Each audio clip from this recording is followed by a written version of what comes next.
राधे राधे। एकादशी व्रत कथा। प्राचीन समय की बात है। अयोध्या के पास एक छोटा सा सुंदर गांव था। उस गांव में धर्मपाल नाम का एक गरीब ब्राह्मण अपनी पत्नी सावित्री और पुत्र मोहन के साथ रहता था। धर्मपाल अत्यंत ईमानदार, दयालु और भगवान विष्णु का परम भक्त था।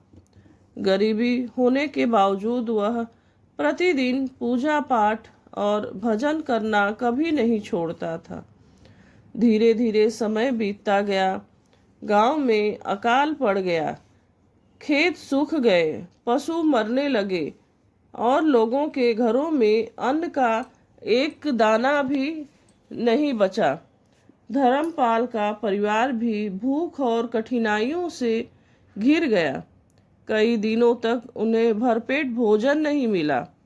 सावित्री ने एक दिन दुखी होकर कहा, स्वामी, हम भगवान की इतनी भक्ति करते हैं, फिर भी हमारे जीवन में इतना दुख क्यों है?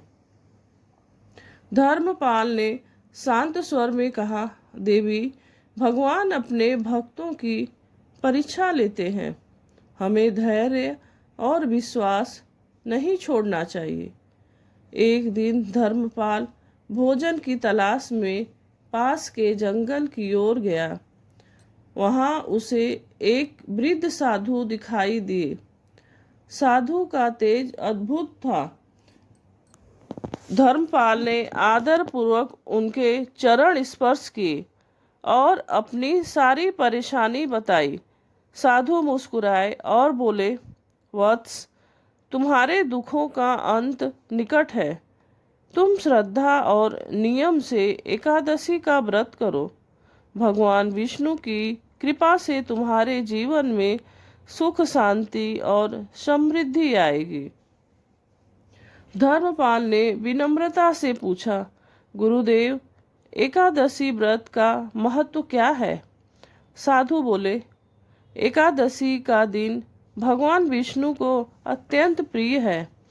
इस दिन जो व्यक्ति सच्चे मन से व्रत रखता है, पूजा करता है और गरीबों को दान देता है, उसके सभी पाप नष्ट हो जाते हैं। उसके घर में कभी दरिद्रता नहीं रहती। धर्मपाल ने उसी दिन संकल्प लिया कि वह पूरे नियम और श्रद्धा से एकादशी का व्रत करेगा। एक दिन एकादशी के दिन उसने प्रातः स्नान किया, घर को साफ किया और भगवान विष्णु की सुंदर मूर्ति के सामने दीपक जलाया। उसने तुलसी दल, पीले फूल और फल अर्पित किए। पूरे दिन उसने अन्न ग्रहण नहीं किया और ओम नमो भगवते वासुदेवाय मंत्र का जाप करता रहा। रात्रि में उसने भजन कीर्तन किया। गांव के कुछ लोग उसका मजाक उड़ाने लगे। वे कहने लगे, भूखे रहने से क्या भगवान खुश होंगे? इससे गरीबी थोड़े ही दूर होगी। लेकिन धर्मपाल ने किसी की बात पर ध्यान नहीं दिया। उसका विश्वास अटल था। उसी रात भगवान विष्णु ने धर्मपाल के स्वप्न में दर्शन दिए। उनका स्वर मधुर और करुणा से भरा था। उन्होंने कहा, वत्स, धर्मपाल, तुम्हारी श्रद्धा और भक्ति से मैं अत्यंत प्रसन्न हूँ। कल से तुम्हारे जीवन में सभी कष्ट समाप्त हो जाएंगे। सुबह होते ही एक चमत्कार हुआ। गांव के पास वर्षों से सूखा पड़ा तालाब पानी से भर गया। खेतों में हरियाली लौट आई। गांव के राजा को भी धर्मपाल की भक्ति के बारे में पता चला। राजा ने उसे राज दरबार में बुलाया और कहा, हे ब्राह्मण, तुम्हारी भक्ति और सच्चाई से मैं बहुत प्रभावित हूँ। आज से तुम हमारे राज पुरोहित बनोगे। धर्मपाल और उसका परिवार खुशी से भर उठा। लेकिन धन और सम्मान मिलने के बाद भी उसने अपना सरल स्वभाव नहीं बदला। वह हर एकादशी को व्रत रखता, गरीबों को भोजन कराता और भगवान विष्णु का भजन करता। कुछ समय बाद उसी गांव में एक धनी व्यापारी रहता था जिसका नाम सोमदत्त था। वह बहुत अहंकारी और लालची था। उसने धर्मपाल की समृद्धि देखकर पूछा, तुम्हें इतना सुख कैसे मिला? धर्मपाल ने प्रेम पूर्वक कहा, यह सब भगवान विष्णु की कृपा और एकादशी व्रत का फल है।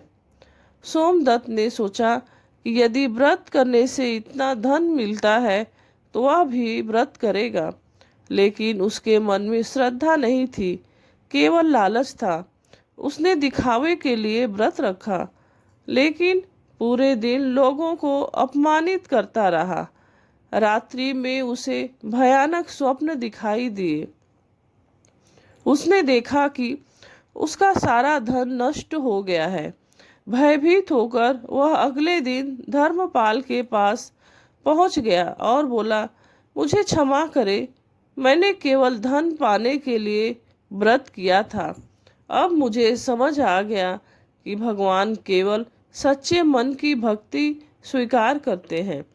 धर्मपाल ने उसे समझाया, एकादशी व्रत केवल भूखा रहने का नाम नहीं है। मन को पवित्र रखना, क्रोध और अहंकार छोड़ना तथा भगवान का स्मरण करना ही सच्चा व्रत है। उस दिन के बाद सोमदत्त भी बदल गया। उसने गरीबों की सहायता शुरू की और श्रद्धा से भगवान विष्णु की पूजा करने लगा। धीरे धीरे उसके जीवन में भी सुख और शांति आने लगी। कहा जाता है कि जो व्यक्ति श्रद्धा, विश्वास और नियम से एकादशी का व्रत करता है, उसके जीवन के सभी दुख दूर हो जाते हैं। भगवान विष्णु की कृपा से घर में सुख समृद्धि बनी रहती है और मन को शांति प्राप्त होती है। एकादशी का व्रत मनुष्य को संयम, भक्ति और सदाचार का मार्ग सिखाता है। सच्ची भक्ति में अपार शक्ति होती है। भगवान केवल श्रद्धा और अच्छे कर्मों से प्रसन्न होते हैं। व्रत का अर्थ केवल भूखा रहना नहीं, बल्कि मन और विचारों को पवित्र रखना है। जो व्यक्ति दूसरों की सहायता करता है, भगवान उसकी सहायता अवश्य करते हैं। जय श्री विष्णु हरि। अगर आपको यह कथा पसंद आती है तो लाइक, कमेंट करिए।